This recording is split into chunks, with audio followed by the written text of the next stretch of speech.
Hello, everybody. Welcome back to Malika on the Move. As you can see, I am here with Mr. Cartess Ross of Move Abroad and Thrive. I'm going to be doing an interview today. Hopefully, I will come up with some really good questions that nobody else is going to think to ask. Hopefully, I don't make you too uncomfortable. If it's something you don't want to answer, just let me know. Alrighty. So jumping right into this, Cartess, we met because I used your services, your relocation services. I contacted you from the U.S. Ever since then, we've been friends. And it seems as though with most people you meet, you usually wind up developing longer term friendships with them. Yes. What do you think that's attributed to? And I'll give you that. I don't know. I wouldn't say we connect with most people. I would say a very small percentage of folks we go deeper in friendships and relationships. I know some people you just jibe well. You just connect. And for some reason, I don't know what it was about you. I mean, I can't quite put my finger on it. I say usually either you love me or you hate me. Yeah, One yeah. of the two. One of the There's two. usually no in between with me. Some people just say, she's not my cup of tea. And then some people will be like, oh, she's so cool. Yeah. And I think that's what we say. You're so cool. Haley, all day. Oh my God, I love Malika. Charlie, she's always been the distant one. Oh my God, I love Malika. Everybody loves Malika. Kim, many times she's like, wow, I don't like this person. I don't like that Kim person. told me to my face, okay, she said, of all of Cartess' friends, I like you the best. Yes. And that made me feel really good because, there's always, not always, but sometimes it can be a difficult dynamic when you are friends with a husband and then later on you're introduced to the wife, Exactly. But Kim has been very open to me. And, I felt very comfortable and I really like her too. So Yeah. I like your whole family. She generally don't like anybody. You know what I'm saying? And so, but I don't know what it is. And I made a comment in your YouTube comments the other day, and I was like, dang, it's been a treat getting to know you, and it's like, dang, she's leaving and gonna really miss her, because you only live like two neighborhoods down the street, Right, exactly. and I'm like, dang, I wish we would have hung out even more because it's just we've been doing it more frequently just in the last few months, and so I don't know, but the vast majority of folks, we don't go deeper like that. Okay. Well, I feel honored. Honored. Yeah. Okay, so I wanted to ask you, many people relocate out of the United States for stress relief, for relaxation. Some people do try to start businesses and, because not necessarily because they want to, but they have to find some type of way to financially sustain themselves. What made you want to get into relocation assistance to help other people? Was it just a business idea or was it something that you really felt passionate about from a personal level? And you asking some good questions. I never had. I'm sorry if I'm giving out the candy. Oh, no. It's not about me, it's about you. Well, when I started this concept, the Move Abroad and Thrive, the initial goal was just to explore different countries. We were going to try and identify like 10 to 15 different countries where cost of living was cheap and your money go further. But we got to Mexico, everybody started getting sick, and so we kind of sat in one place longer. So the goal was just to kind of highlight different places, countries, and cities. But the longer we were here, and as I just continued to develop content, I was just really walking around showing people Merida, Mexico, just kind of sharing the journey and the experience. It just kind of started to take a path of its own. I always oftentimes tell people when they getting ready to start something, just start. And it'll start to define itself as time goes on. And so as we were putting out more and more content, people started saying, hey, can I get on the phone with you? And so that turned into hey, maybe we offer telephone consultations. Then it turned into, hey, can you drive down to Progresso and look at this house for me and take a video of it and send it to me? And it was like, okay, well, yeah, we can do that. Then it turned into, hey, I'm going to be in Merida on this date. Can you take me around the city and just show me around? And then it's like, okay, yeah, we can do that. And then can you help me find a house? And so it just continued to evolve and evolve. Fortunately, I enjoy walking around. When I was walking around showing those videos and just highlighting the city, I had fun doing that. So it never really was work per se. I really do enjoy it. So that's how it developed. So I didn't initially start out with the idea of offering relocation services. It just kind of developed as a result of just sharing the city, people asking for more stuff. Okay. And of course, you're content with that decision. You like the way things have progressed for your business, for the business model that you have and how it's going. Yes, You like yes. It's ironic. It's funny because now we're in year 3. It's continuing to expand. So now I have 2 partnerships with some developers that are now saying, hey, we like to partner with you. We'll pay you X amount of dollars to promote our properties, and we'll give you a percentage or commission of the properties that's sold. So supposed to ink a deal next week with a developer down in Santa Clara, which is not too far down from Tail Chalk, Port Beach Town. So it just continues to expand. So while it started with telephone consultations, hey, take a video of this house, to show me around the city, help me find a place. Now it's developers are reaching out. And I was telling my daughter last night, I was like, maybe we can start building houses at some point. I'm like, my mind now, because it didn't conceive of this idea, but it just keep expanding. So it's like, I think the opportunities are limitless. So yeah, it's still developing. Okay, okay. Now here's the difficult one, okay? You came here, you did lengthy exploration, and you, hold on. Kim, is this your phone? Okay. You did lengthy exploration. You had access to a vehicle, and you still do, but you had a different vehicle before. You've learned quite a bit of Spanish. You're pretty good. You can understand and you can talk and you can communicate. So you have helped a lot of people. You know a lot of the neighborhoods, et cetera, et cetera. How do you feel about other people starting relocation services when they don't speak the language, not even, but maybe a teensy bit? They don't have the knowledge of the neighborhoods, the nuances. They don't have connections, the networking connections that you've made with other resources to refer people to here. And they don't even have transportation to go around to absorb these different areas. Like you were telling me, yeah, this area is okay. There's certain pockets that are no good. And the pockets, whereas other people won't know this. How do you feel about these new services popping up? Well, it's kind of hard to answer that one because when I started, I was kind of at a beginner level. But I will say, I think the uniqueness that I had, the advantage that I had was that I was literally walking the streets in these neighborhoods and throughout the city every single day. It was not unusual to be getting 25,000 and 30,000 steps per day. Wow.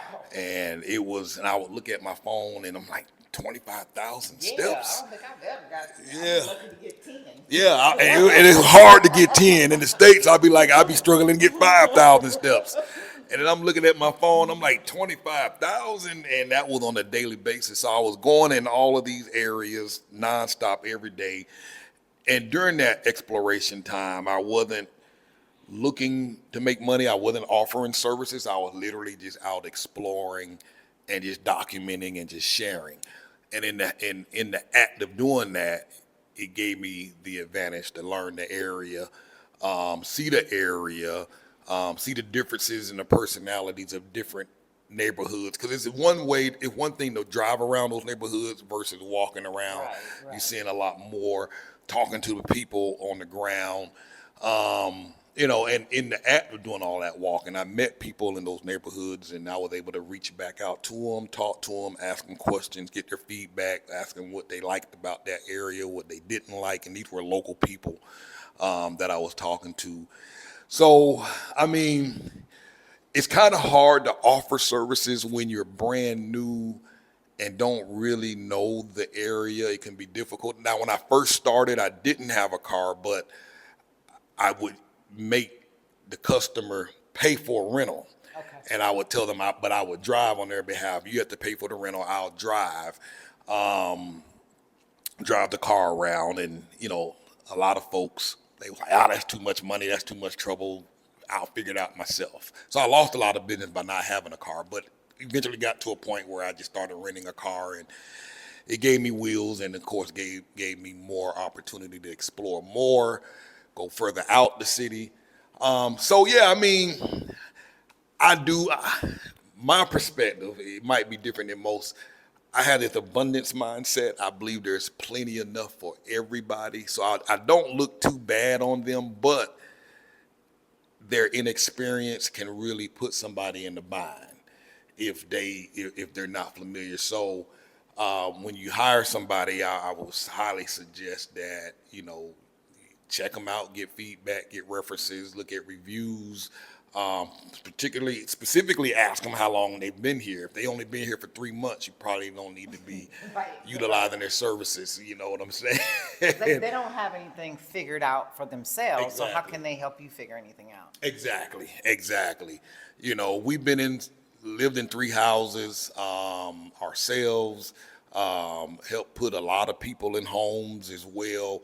And you follow through with those people a lot of people that you've put in places to Exactly. see how they're liking it, how they're adjusting, so you get that feedback Exactly. on that neighborhood, On that on those neighborhood. type of houses, apartments, whatever. You're Exactly. getting that feedback, which is a good thing as well. Which is good, because I know out of all the people we placed, we might have only had maybe 2 or 3 situations where things didn't work out just because the landlord themselves weren't honest in terms of following up with repairs. And sometimes it's hard to predict what a landlord will do.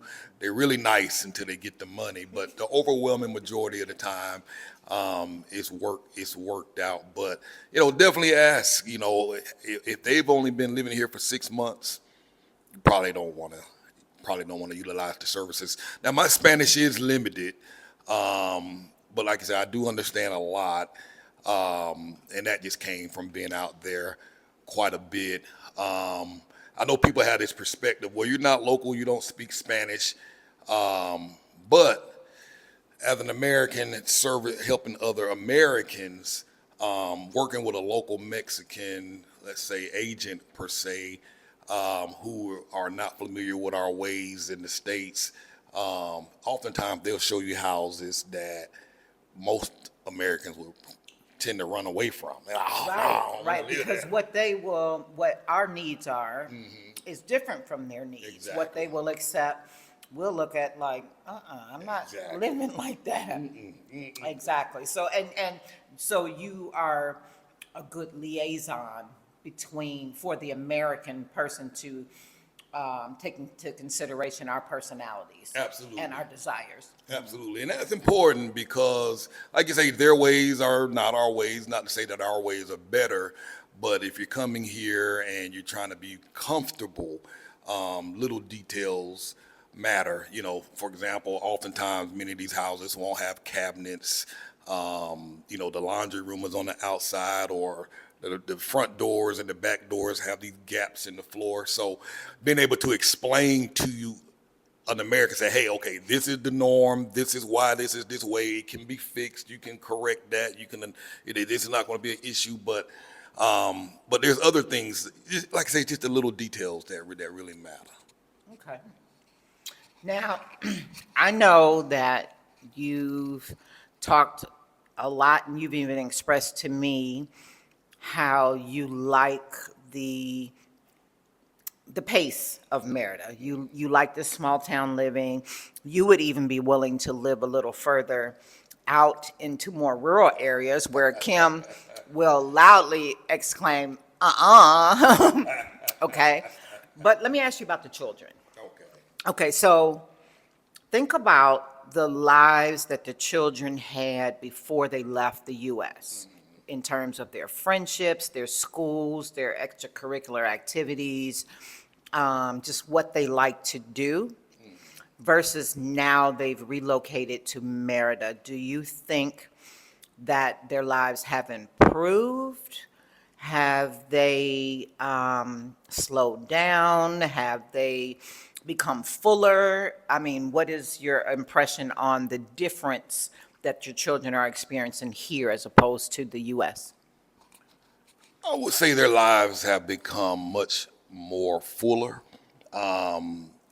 My kids, they've always been kind of shy and kept to themselves, and generally don't talk much, didn't talk much. But here, I can't get them to shut up. That's the trick. It's like, wow, and they're very active in doing a lot of things. So Were they active back in the States and they things? were active. Yeah, I would say they were active because Charlie was in dance back then. But when we got here, the dance programs were much more intensive. She would go to class 2 days a week with ballet in the States, and we were paying almost like $200, $300 for 2 days for an hour. Versus here, we were paying about $50 a month, and she was going to class 5 days a Oh, week. I need to go take me some. You know what I mean? 5 days a week, 3 hours a day. Okay. And a lot of the kids in that school were getting scholarships to dance colleges in different parts, dance school in London, France, Spain. I mean, scholarships, full ride college scholarships. So it was a very intensive program. Here, horseback riding, a lot of the extracurricular activities they do is much cheaper. Horseback riding lessons in the States, $100, $125 for 30 minutes, whereas here, for about $100, you get 3 and 4 classes a week. So they're more involved. They have more friends here. Did they go to traditional school, brick and mortar school in the US, or were they homeschooled as well? These last three were were private school. They went to private school, and then it morphed into homeschool, and they still homeschool now. Okay. But they were always in a private school, small classrooms, and they would participate with kids and spend the night with kids from their classes, from the private school. But I don't know. Here they seem to have more friends. Charlie, two of her friends live walking distance from here, so she'll leave this Pravada and walk right down the road to go hang out with her friends, spend the night. There's another one right across from this Pravada. So that she's all. In fact, she's talking about going to some kind of dance festivity in Connoissine this weekend. So she's probably the most active one, Charlie. Haley has a new friend that she hangs out with, spends the night with. And like I said, they both go on day trips with some of the local friends. Most of these people are local people, local Mexican kids. Day trips to Cancun or Playa del Carmen. So I would say their lives are much more enriched to the point where they say they don't intend to move back to the States. They want to stay here and actually go to college. And Haley's also already talking about roommating with her friend next year, Okay. getting a roommate and living together. So they love it. Okay, good. Hopefully I answered your question. It did. Okay, what would you say your number one thing that you do not like about Merida? There has to be something that you just, is like, I might tolerate it because everything else is okay, but this is the one thing that I can't stand and it gets on my last nerve. When they say they coming and they don't come, and they don't call you, and they just Oh, you're change. talking about the workers? The workers, yeah, Okay. any service work. It could be the landscape guy. You might be waiting on the guy to come clean the pool. It could be the guy that come in to fix the air conditioning. One of those deals I was supposed to ink, the real estate developer deal, was supposed to be today at 5 o'clock, and of course he called at 2 o'clock. Hey, can we put that meeting back the next week? And I'm like, dude, I canceled the fishing trip. I canceled another appointment, and I was waiting all week because I was excited to go do this deal. And then he called about an hour or two talking about it. But at least he called. The other ones, they won't call. I would have had driven all the way down there and found out the hard way that he's not there or he's not coming. I wonder why they do that. That's the only thing that get under my skin like nothing else, because I'll be rushing home to meet these folks at the time that they dictated, and they don't call, they don't say nothing, they don't text, and then they might show up 2 days later, and then I'm out somewhere the blue, else, right? Out the blue. I'm on the other side of town. They talking about we at your house, right? And then they mad. So that would be the number one thing that just drive me crazy more than anything. Okay. That would be it. Everything else I can kind of deal with. I can cope with. I had a doctor. We had a doctor appointment with Haley, I believe. I'm just throwing a random time. The appointment was at 6 o'clock, and we already in the car on the way. So like 5:30, we on the way. He called and say, I won't be able to see y'all until 8. And I'm like, dude, the appointment's at 6. And I said, well, I got another engagement at 8. I can't be there at 8. So he said, okay, we'll reschedule it for tomorrow, but we're charging you a cancellation fee. I'm like, how you gonna charge me a cancellation fee and you the one pushing the appointment back 2 hours later? I'm like, we agreed at 6 and now you And saying he's 8. still gonna see you, it's just the next day. It's not like it's canceled, period. Exactly. And he was mad, and I was mad. So I was like, you know what? I'm finding me another doctor. So little things like that. That right there. That's number one. Okay. Well, it's no secret that I don't like the food, but not necessarily because of, the food that something's wrong with it, Yeah. but just because of the way I prefer to eat and my little quirks. I've always had really strange habits with eating, textures and the way things look or the way they smell. We went to Progresso. No, did we go? Yes, we went to Progresso. And they asked me, what was that name of that thing called that we had at the little cart? Was it Marcasita. Yeah. Never had a marcasita. So to me, it's like a roti. If you've been in Asia, it's like a roti.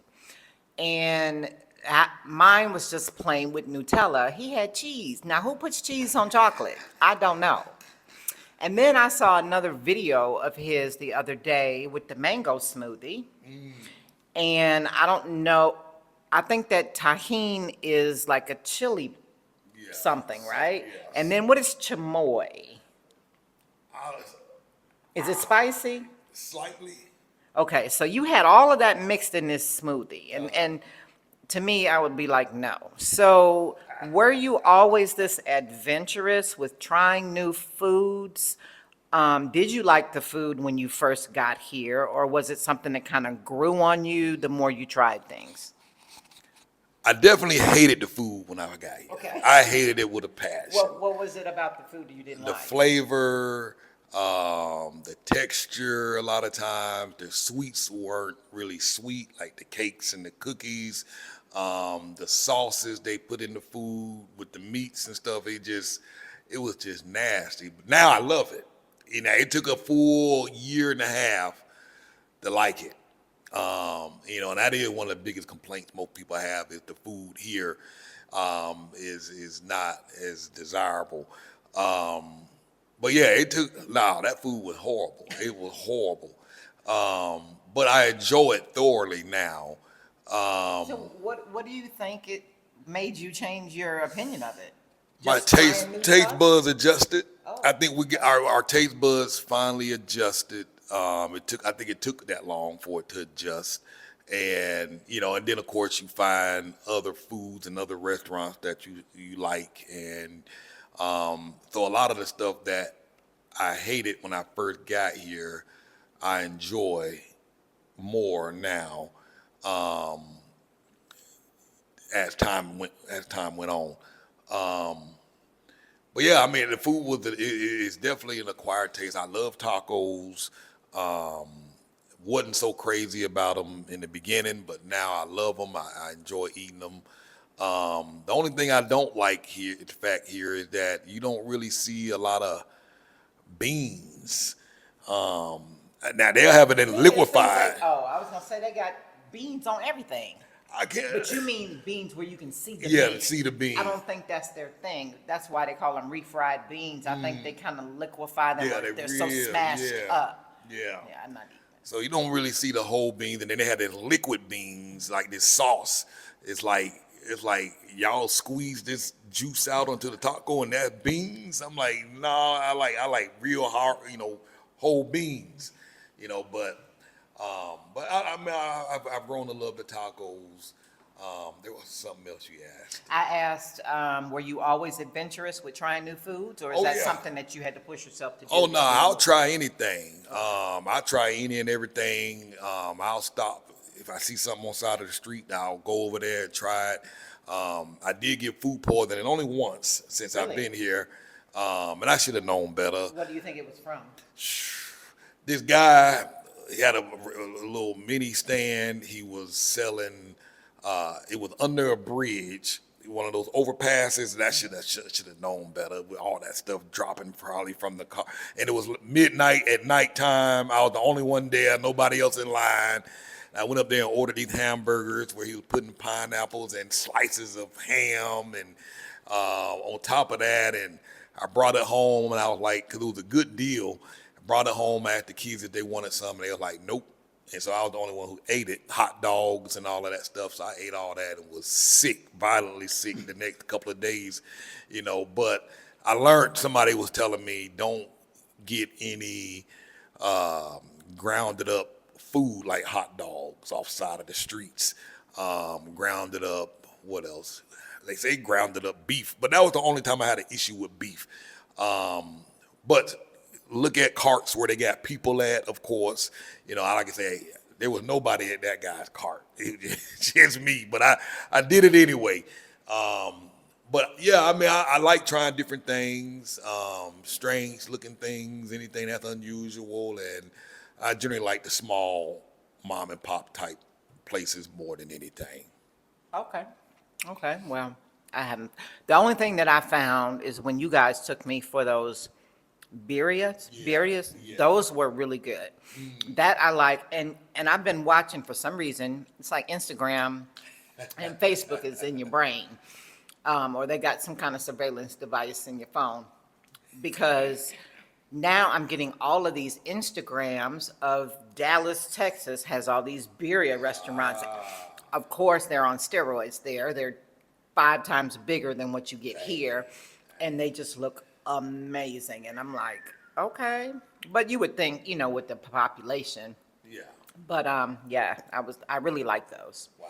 But I'm not, I like mango smoothies, but when I saw, I don't know what that red stuff is, and I don't want it. Yeah, it was pretty good. It was good. And definitely don't want roti with Nutella. What else did you have in it? Bananas Cheese, bananas, and cheese and strawberry. Come on now, strawberries with cheese. Now that was an acquired taste as well with the cheese. That cheese, it took a minute to get adjusted to that, but the more I ate it, the more I liked it. I'm addicted to it. But see, I don't understand how you say the more you ate it. I wouldn't have ate it twice. It's like a craving that calls you back. And so you go back again, you're like, I'm really craving that. I don't know why. And so you go back a second time, and then it's like, Tastes even better every tastes time even you go better back. each time. And then the third time it's calling your name again, and you like, let me try it with the grape. instead of the strawberry, and now you're tasting all this stuff, and now you're hooked. I'm good, y'all. I'm good. Okay, so since you've been living here, you've developed some pretty good friendships with other males. Angel, Robert, and you guys have done guy things together. Um, do you feel that that has helped you?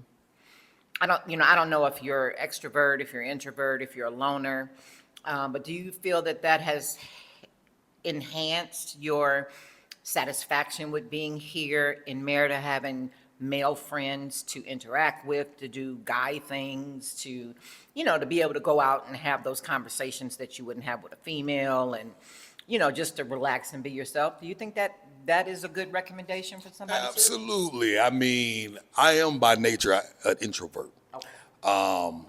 So bad to the point where, even back in the States, I would send my kids down to check the mailbox so I wouldn't have to engage the neighbor that might come out and check his mailbox. I But don't want. it's funny. I'm an introvert as well, and you say you are, but yet and still, other people wouldn't believe that to see It's how we can interact so well, Yes. not only with each other, but with other people.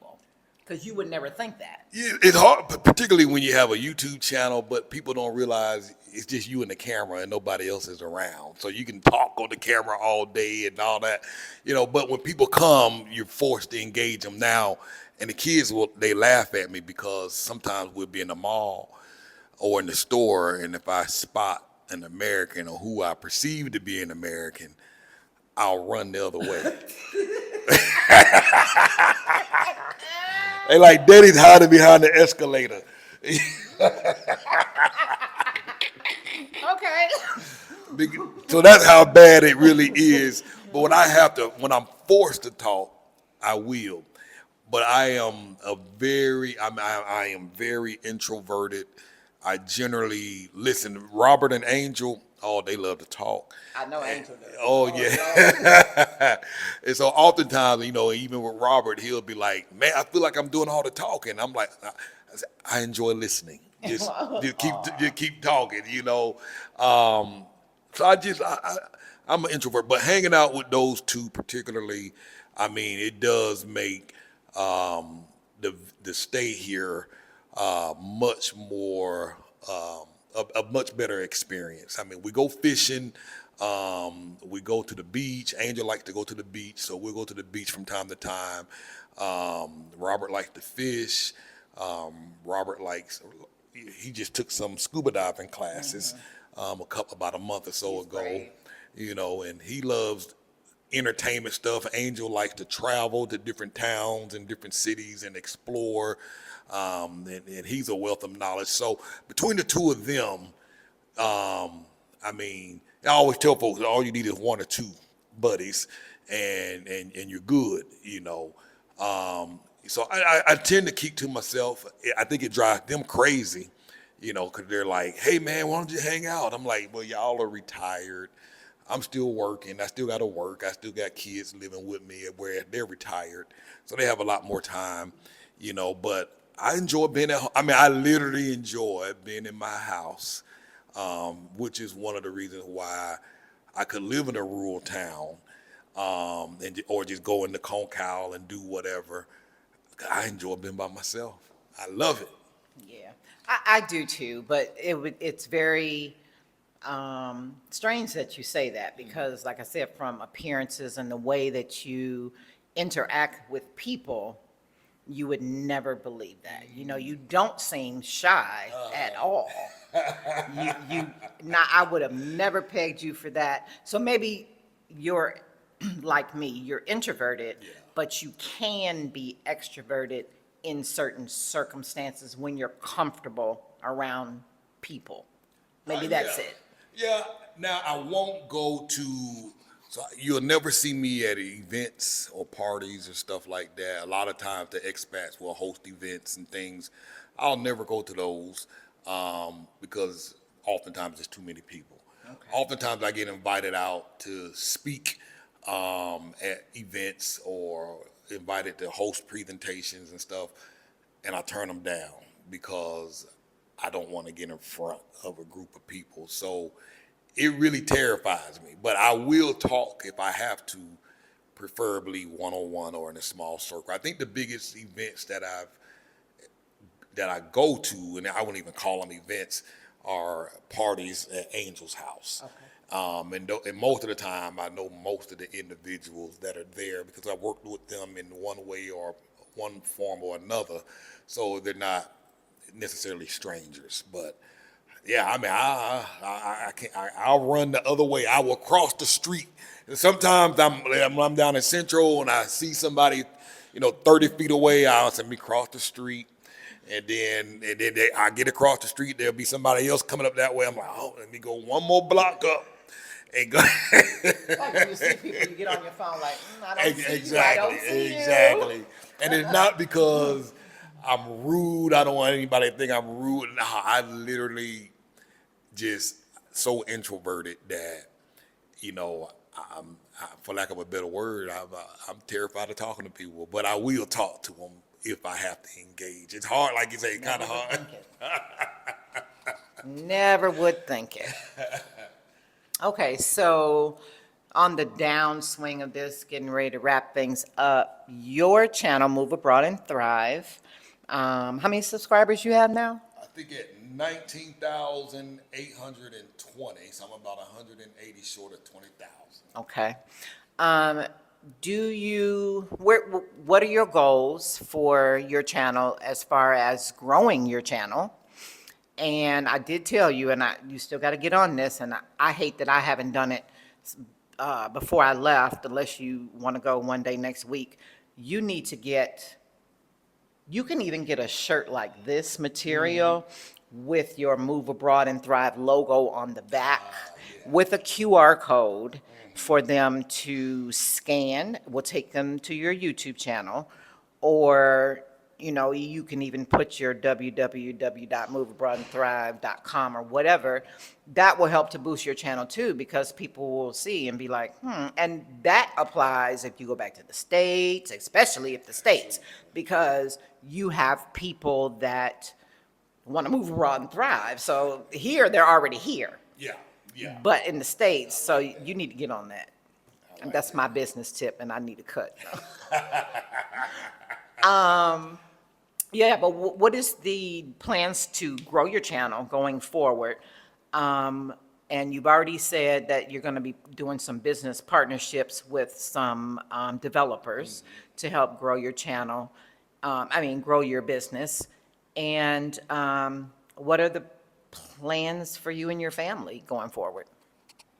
So, yeah, I do like that scan idea. I mean, I really gonna do that. I like that. I really like it, especially like you say, when we're back in the States visiting. Probably can pay some people to walk around with that shirt on in the mall. And you give it out to friends or family members that you have that live in the States. Yeah.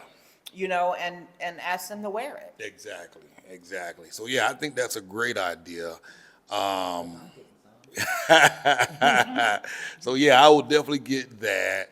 More, in terms of plans for growth, I want to, definitely continue to make more content. Two, I'm going to start reaching out to other people in other cities and other countries to kind of bring them on board as contributors, so they can kind of highlight and talk more about their city and share, because, like I said, the goal was to travel to 10 to 15 cities, identify the places that are cheap to live and highlight those cities. But if I can get correspondents, for lack of a better word, that live in those cities to create content, we'll pay them for that content as a contributor of some sort. So we're going to try and expand. That way I don't have to be everywhere at the same time. And I'm trying to remove my face from the brand. Because my goal, hopefully, at some point is to build up a large enough subscriber base online and offline to eventually perhaps sell it to a larger entity. So that more content. This year, we're probably going to spend more time running ads. Haven't done that yet, but run more advertisements to get more exposure for the channel. One of my biggest passions is reading and studying and learning personal development. So I think, I want to move more in that direction, helping people achieve their goals, their dreams, and helping them believe that they can do the thing, whatever that thing is, help them believe that they can do it and help them create a pathway to doing that. So, going to kind of mix a little bit of that personal development into Move Abroad and Thrive, because I think, mindset is still important, even if you're just trying to make a move, setting goals to moving. I think it all tie hand in hand. So I think you'll start to see more content about mindset and just positive thinking and goal setting and achieving goals. So got a little bit of stuff working. Going to continue to expand on these relationships with these developers. Like I say, it seems each year something new or a new idea or new opportunity pop up that I didn't even think about. Looking at connecting with a local partner here to help reach more local people, get more local resources and whatnot. So got a little bit of everything going on right now. And that's good, that it's not something that, like, you hit a wall and that's as far as you can go. Exactly. You know what I mean? You have options to take it in different directions, based off of what you built already as like a foundation, so that you can still continue to grow. Exactly. But let me ask you this. Hard question. Uh-oh. Your channel. I'm getting my ass kicked. Uh-oh. Your channel is primarily started off as showing people that you can leave behind the so-called American dream, or the fallacy of the American dream, and go to another country and you can thrive. You can actually live a lot better, despite whatever challenges. You've went a little step further with your channel, in addition to giving that information and wisdom to other people. You've chose to include personal struggles, transparencies of things that you struggle with, whether it's your personal, as I don't want to say faults or failings, but your personal shortcomings, I guess, is and what's difficult for you going from day to day, dealing with life and struggles that you have in your family and stuff. What made you feel comfortable to include that in your channel about relocating to another country, that add that into the topic? You really asking some hard questions. How are you? Ooh, wow. Well, I've been doing marketing for about 25 years now. Website design, digital marketing, and in personal development. I mentioned that is something that I'm passionate about. That's always been part of my life. And learning sales, one of my mentors from about 20 years ago often said that when we share our personal struggles, it creates better connection with people. Okay. And so I took that to heart. And Does it make you feel more relatable, more human? it does, a big time. I don't know if you remember when Oprah Winfrey was, working with a newscast, eventually started out with her own talk show. And then all of a sudden she just catapulted to fame. And when you go back and look at that, you will start to realize that that happened when she started talking about her sexual abuse. And when she did that, it just opened up a tsunami of fans and other women that were able to relate and share that story and follow her on her journey. So that, so I learned that, and so I started, I've been applying that in my businesses over the years, and have seen it work. People like to work with people they know, like, and trust, and just opening yourselves up makes you, like you said, make you more human, make you vulnerable, and people connect to that. We talk about Haley's schizophrenia. I had no idea that as a result of sharing her journey, a lot of people that reach out to me are people who, young children and adult children 25, 30 years old, dealing with different mental illnesses. They're now making a move here. And they were like, man, I just thought I would be stuck in the States. I Right, didn't think yeah. that I could come live somewhere with And my kid. function and thrive. Exactly, Right, right. exactly. They're like, oftentimes my kid, my biggest fear in the States is, he gets triggered or he's in psychosis. He run outside and the police come out and shoot him, or, but it doesn't seem like the police are as violent or gun trigger happy in Mexico. So it gives them, so just sharing that journey about that, and even me just opening it up and saying, hey, I screwed up my finances. I didn't save my money. I don't have no retirement. I don't have no 401k. I really That, messed in it my up. opinion, was really brave because people always try to put on a facade of they got it going on. You know what I mean? And how many people come out and say, yeah, I filed bankruptcy maybe twice, or my credit cards are maxed out, or I don't know how I'm gonna pay my rent next month. Some people do, but you find very few content creators that are gonna tell that truth. Exactly. They want to portray this image of having everything all together. And I'm over here living in Shangri-La, and I'm eating all this fabulous food, and we're going to these fabulous events and places, and everything's just gravy now since I left the U.S. But no, it ain't. Exactly. We still have struggles.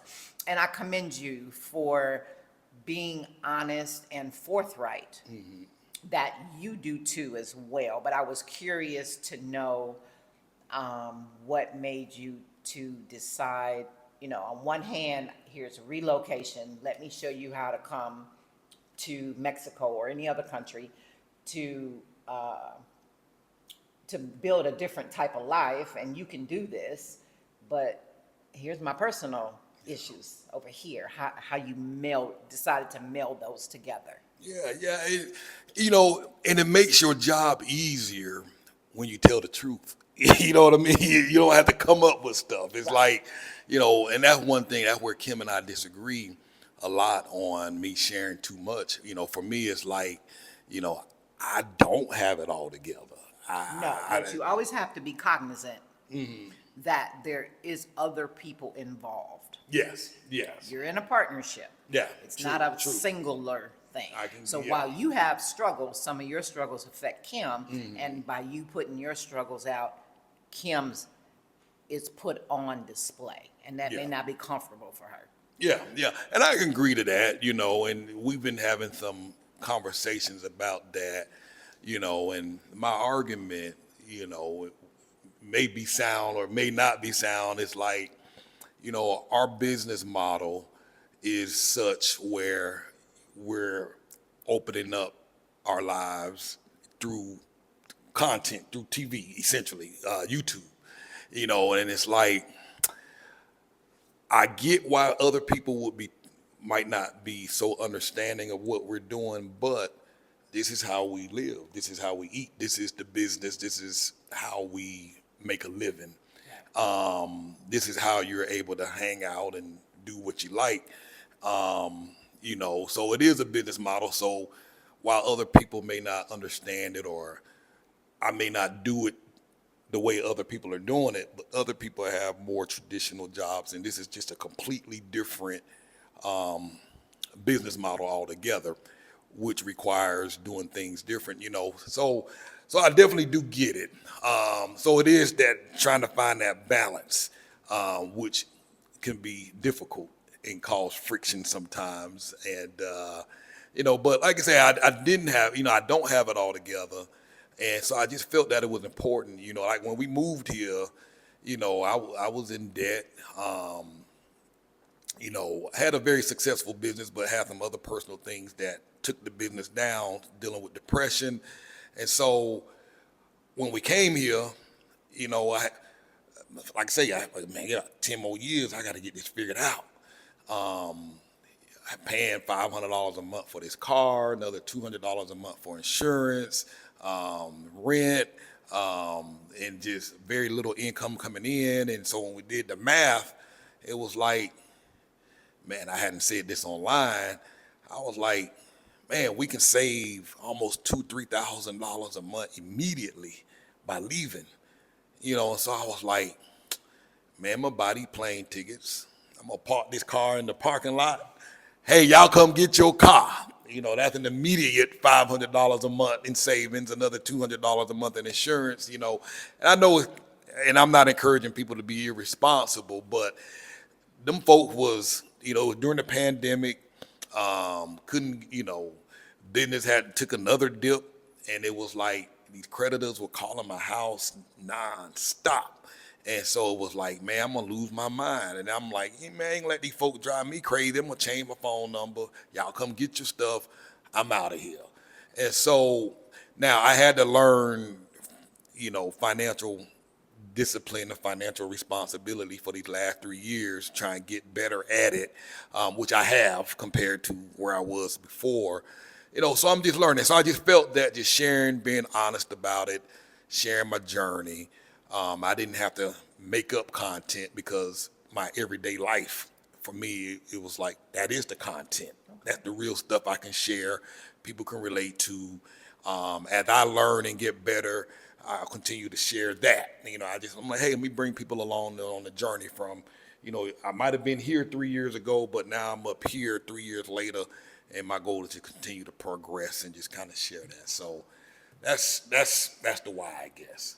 Okay, I mean, as a lifestyle channel, because it is a lifestyle channel, it's about moving abroad and your life and thriving. So as a lifestyle channel, being comprehensive, it's not just about, hey, you can find a fabulous place to live, you can save money, you can eat healthier, you can have more activities, but also you can work on some of your personal shortcomings. And in order to help you with those, I got to disclose mine, right? I haven't started doing that yet, but I will, because I got a lot of them. but okay, so last question. Your primary reason for leaving the U.S. was financially related? It wasn't like, I hate the politics here, I hate the racism, I hate the, all of these polarized, the left wing people, the right wing people, all of, the whole climate of the U.S.? Was it just more financially, this is what's best for us, let's go? Yes, 100% financial, 100%. I'm going to share something that I never shared before publicly. I don't know if it's going to hurt me or I don't know if it's going to.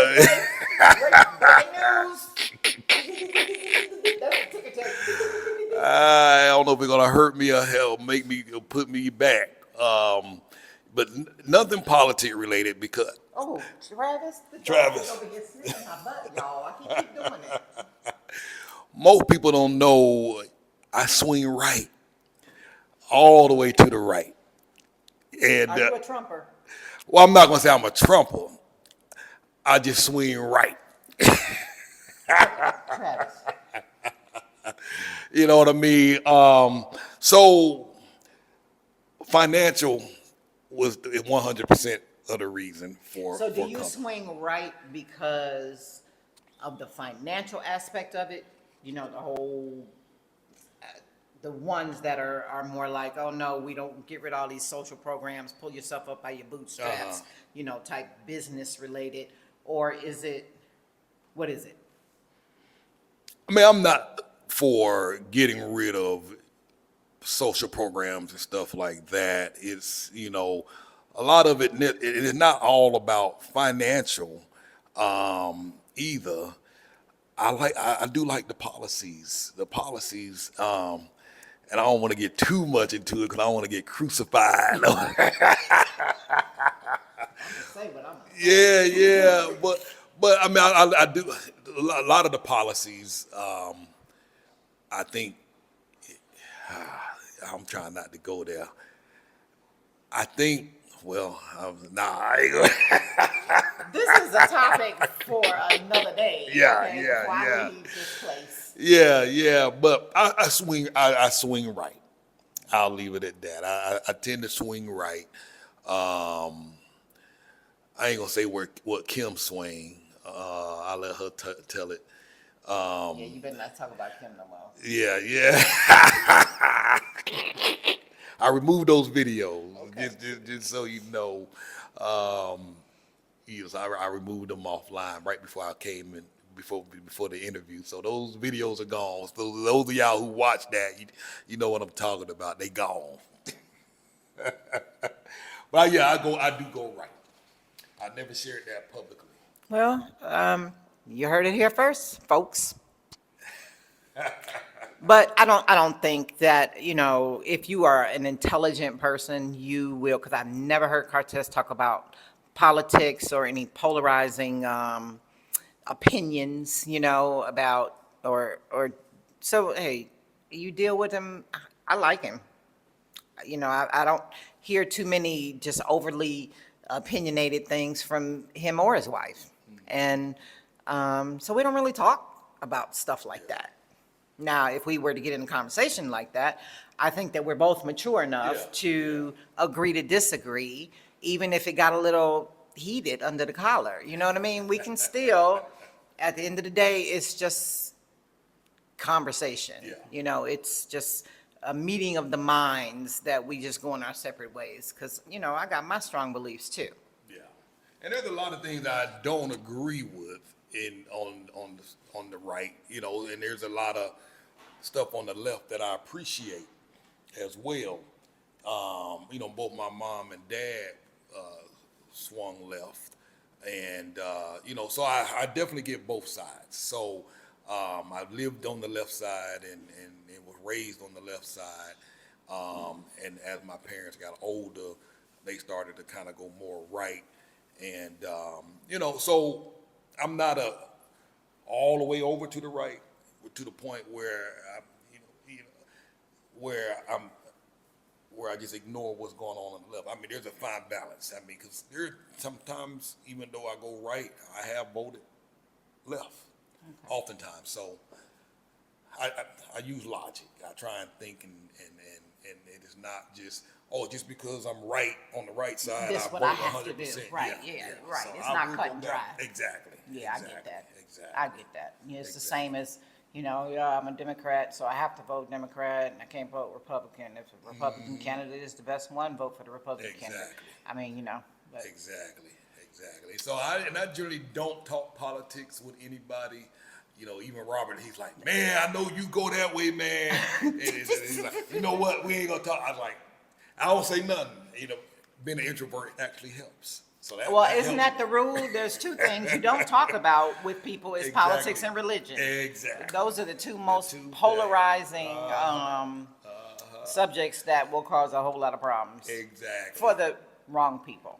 Exactly. Because sometimes Robert, he'll go in, and then I'm like, okay, Like, man, you ain't gonna say nothing of them. No, I don't got nothing to say. Okay. So yeah, so that's that, I suppose. All right. Well, we could talk all night, I'm gonna tell you. But I really appreciate you talking to me. I've learned some surprising things that I didn't know. I hope you guys have got a little bit better insight into the man, not just the channel, not just the business, but what makes Mr. Ross tick. He's a wonderful person. And yes, I am gonna miss you guys. But that's not to say I can't come back to Merida to visit. I really want to buy a Chihuahua, and there's a kennel here that I think I want to use. So I'll definitely come back here to pick up a Chihuahua when I'm ready. And we can always meet in Guatemala Yeah, or yeah, Peru. yeah. You want to go to Peru? Yeah. I want to go to Peru. We can say, hey, Let's meet up. meet in Peru. Yep. So, I mean, friendship can be long lasting. I think that we all have developed a strong enough baseline Yeah, I agree. to, life gets busy and things go, but to reach out and say, hey, I ain't talked to you in a while, or call, what's going on, what's been happening lately. Absolutely. Yep. Absolutely. Yeah. Definitely. As you travel, because I know you're going to be doing some traveling. I'm gonna try. We definitely would love to come out and visit you at some of these places that you're going to be at, and so yeah, definitely looking forward to that. Looking for some reasons to get out sometime, and believe it or not, even I'm still scared to go some places, by myself. I kind of figured that. I said to myself, because once before you was like, yeah, I'm gonna leave Merida, we're gonna go somewhere else, and then you're like, no, I decided I'm gonna stay. I said in the back of my mind, I think I hear some fear in there.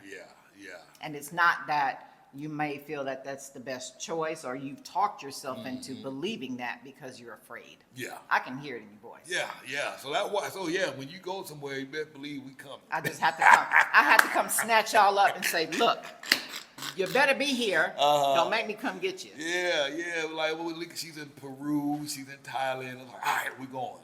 Okay. So We'll somebody, somebody we can meet that's already on the ground makes it better. Okay. All right. So I hope you enjoyed this video. I know it's kind of long, but it's okay. That's how we do. That's right. So in the meantime, you guys keep moving. Bye. Ciao. Thank you. Appreciate you.